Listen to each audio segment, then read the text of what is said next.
if we look at the valuation of the business cycle, it always follow the law of economics. Like a company which is at the startup phase and the company which is at the declining phase cannot be valued considering the same valuation methodologies.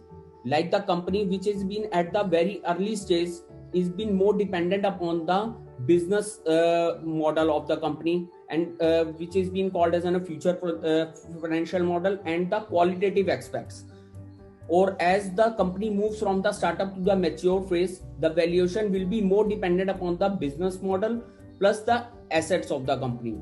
As the company moves from the maturity stage to the declining phase, the valuation will be more dependent upon the assets of the company.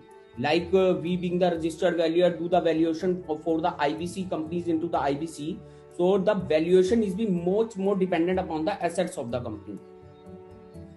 Fundamentally, if we talk about the valuation of the startups, is been very difficult to estimate in comparison to the valuation of the established company.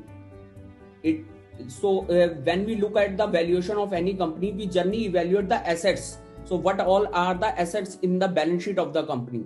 If we talk about the startup companies which has not been making revenue, the assets in the balance sheet of the company may be in the form of the intangibles. That could be any disrupted idea or not, or supported by any kind of a technological platform.